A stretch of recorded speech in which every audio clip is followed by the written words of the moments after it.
You know how we always say, like, these live streams and podcasts, it always seems to be like a theme, right? That, like, the stories always string together somehow, some way. Maybe it's karma, maybe it's a message from the universe, God, I don't know. And today's theme is people taking matters into their own hands. And you know what? I don't blame them one bit out there in L.A. because something fascinating is happening. Horrifying yet fascinating at the same time. People are hiring private security and private firefighters to take care of their property. And you know what? After thinking about this, I don't blame them one bit. You can imagine how expensive that is. So you would have to be among the 1% income earners in the country to be even able to do that. I would too.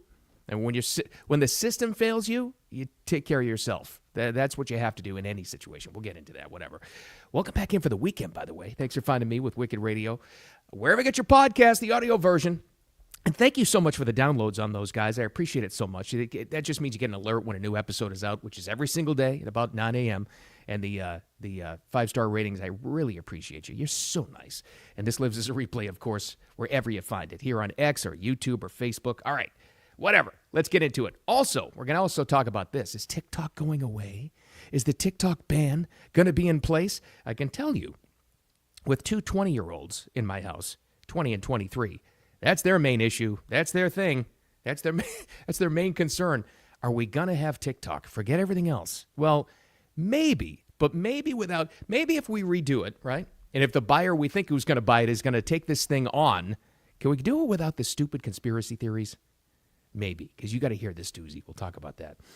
Before I get into anything, I was talking about that thread and that theme. I talk about the weekend NFL wildcard weekend. And yes, believe it or not, it's actually connected to all the other stuff that's going on in current events and how you can deal with it, right? What's your mindset to get through this entire thing? First of all, let me give you the update because you need this kind of stuff. I know the criticism is there with everything. I hear this and see this all the time. First of all, people will never support the NFL again. I know a lot of people like that because of the Colin Kaepernick thing and the Black Lives Matter protests and the kneeling and that. I get that. Totally understand it. But I think there's such a benefit to sports and entertainment in the country to keep people's minds off that kind of stuff. You know, you can get into it too much. It's not the most important thing in the world, but it's nice. It's nice it's like the baseball, the national pastime. I think you need stuff like that. So, I'm telling you, there's a message to all this. Little update on the weekend wildcard games. Baltimore beat Pittsburgh. Buffalo beat Denver. Philly beat Green Bay.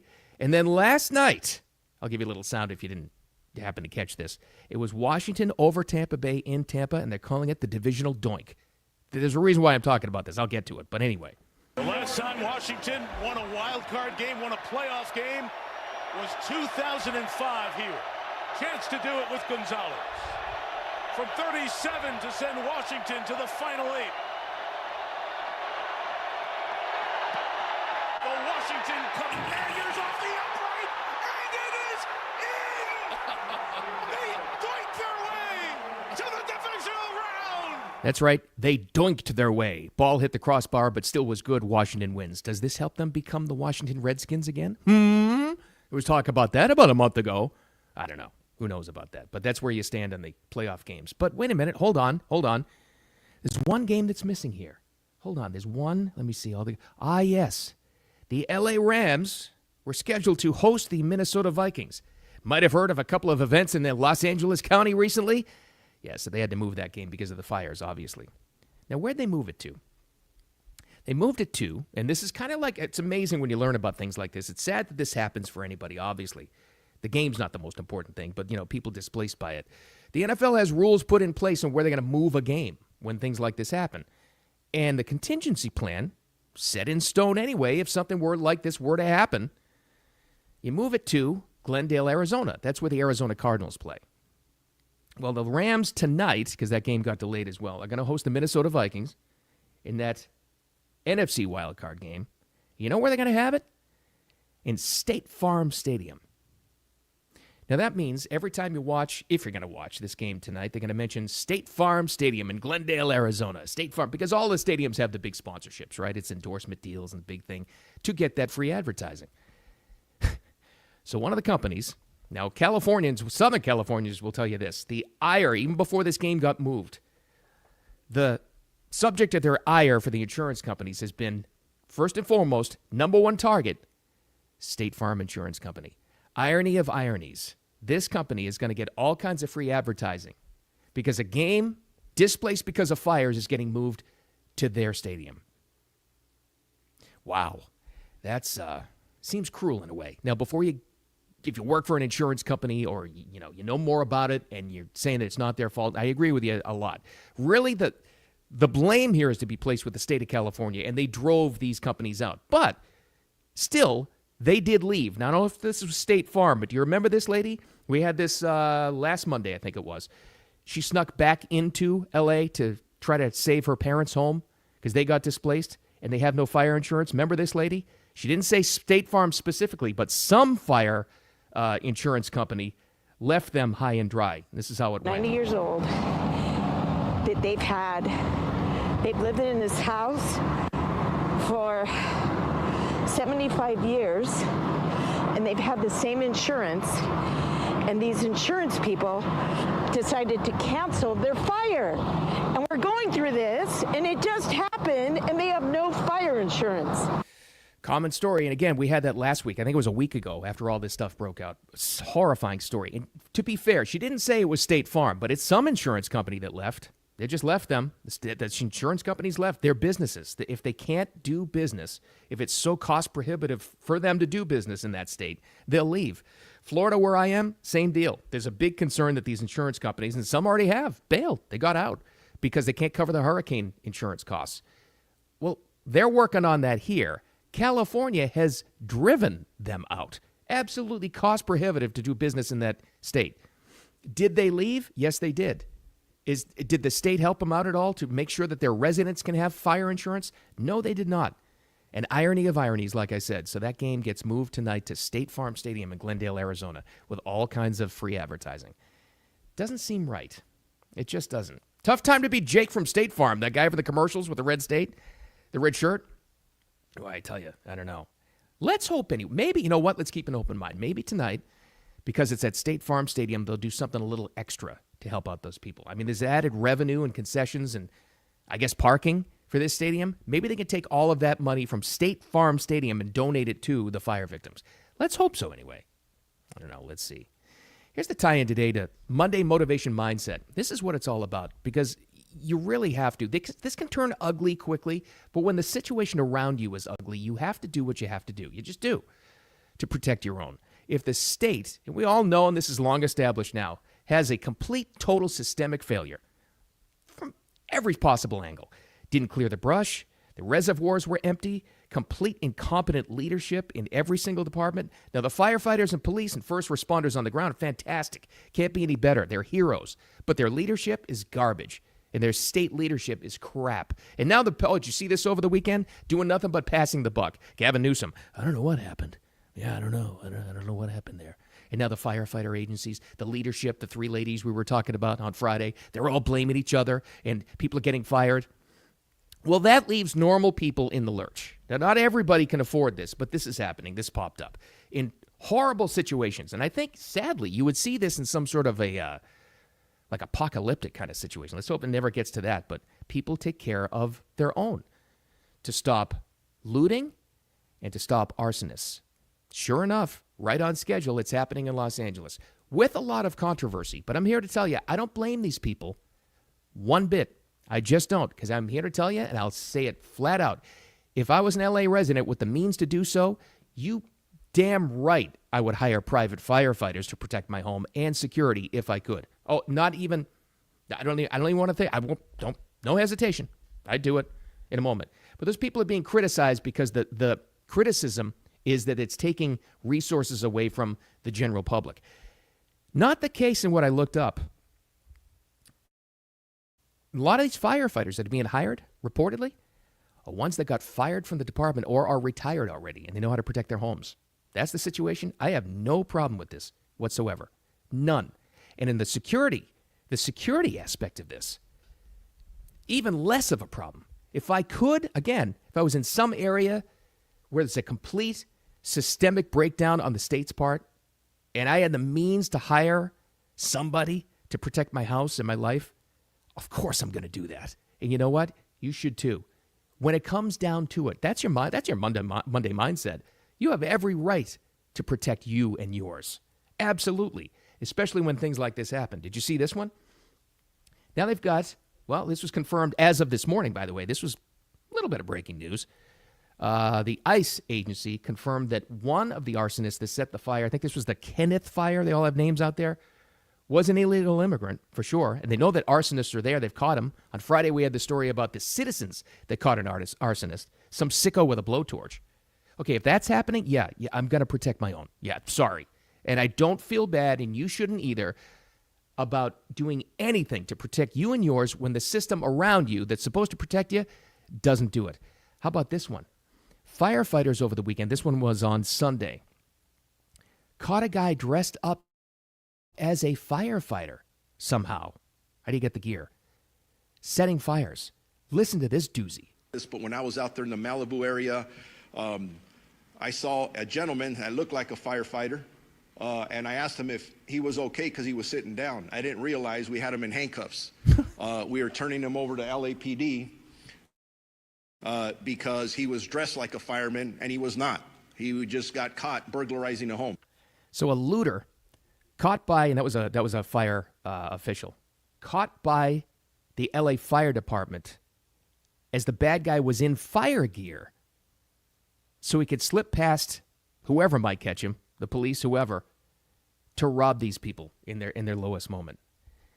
Now, I hear that, and you don't think I would protect my home if I could? Hire my own security and fire force? You're damn right I would. So when it comes down to it, and that's the takeaway, protect you and yours when the system around you fails. I place no blame on those folks. None whatsoever at all. All right, let's talk about something a little lighter, but it has a big, big business aspect to it and a lot of repercussions. Like I said in the introduction, this is like my kids' biggest concern. Oh, they're all about TikTok, all about it. One's 20, one's 23. This is their biggest concern. Dad, what do you know about this TikTok ban? Is it going to happen? As we heard about Congress on Friday upholding the ban with some stipulations. So they have 90 days, the president, if can sign it to extend the ban to find a U.S. buyer. This all goes back to TikTok being an absolute propaganda machine, and they had spyware in the algorithm, and that part of it's bad, right? But here's what's happened in the meantime. All kinds of businesses, small businesses, big corporations, they rely on TikTok for a lot of advertising. TikTok has become a marketing and a merchandising machine. This is why I don't think it's really going to go away. Now, the guy leading the charge was at Mar-a-Lago over the weekend. Mr. Wonderful, Kevin O'Leary. He wants to buy it. He was the bald guy on Shark Tank. He was at Mar-a-Lago, and did you see the pictures from his social media? Oh, my God, he looked like Mr. Rourke from Fantasy Island. He's in a white suit talking to Trump, going golfing with him, whatever. But he's talking business, not only about Canada being a trade partner, but also the TikTok deal, because it's very important to a lot of people. Well, here's what Kevin O'Leary says about the TikTok idea to at least buy the thing. Here's what he says. But I don't want it shut down. It's not good for my businesses. It's not good for 6 million other small businesses in America that make a living off it.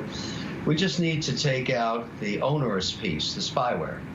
And that's what Congress was upset about. And so our offer, my syndicate, along with Frank McCourt, we've put together an offer that actually we don't want to buy the algorithm. That one of the issues the company claimed in their case to the Supreme Court was no one's going to buy it without the algorithm.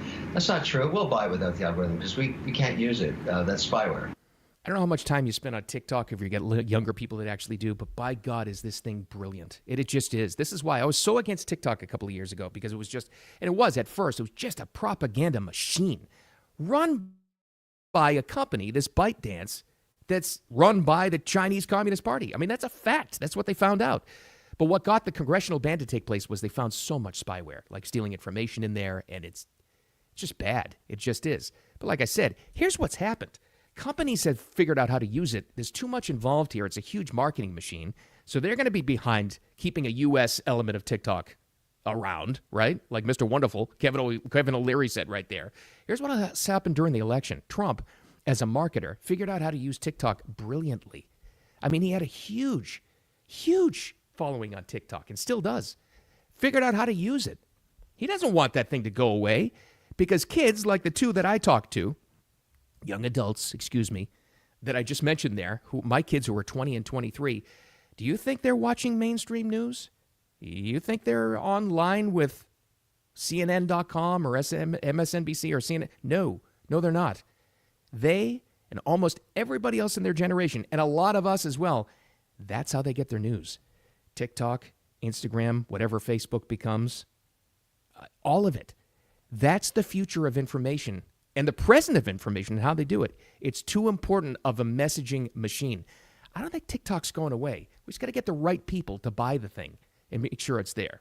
Can I add one thing, though? If we do save TikTok, you never get away with this.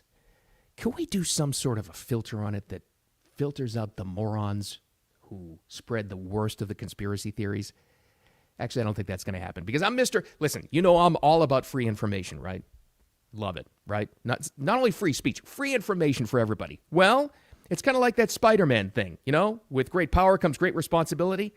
I know full well, after following this stuff for so long, with free information comes a lot of morons. It just happens, it's just what it is. But I take that back. We shouldn't filter those people out. We should add more information to dispel that.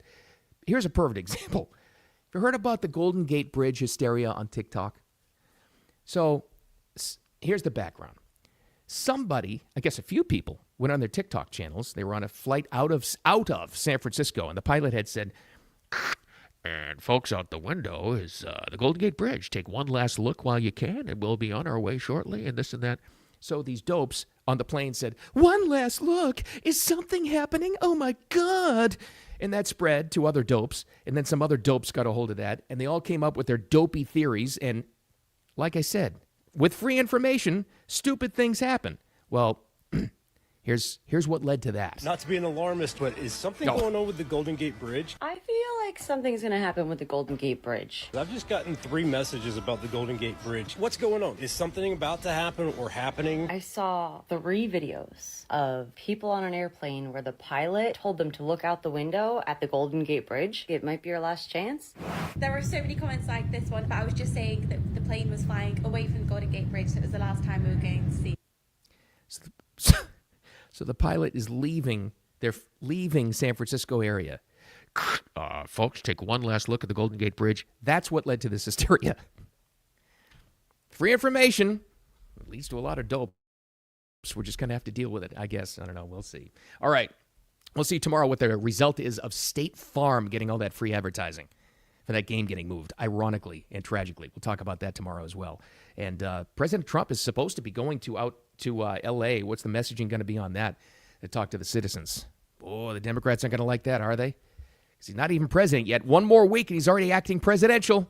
We'll see what happens with it. But in the meantime, what's the takeaway?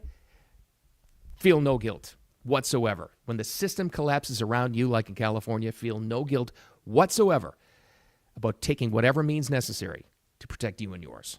I strongly believe that. And like always, don't take any crap from anybody. But thanks for finding the podcast. Audio podcast, wherever you get those, downloaded usually about 9. Make sure you press subscribe so you get the notifications on that. And then the replay right here on X.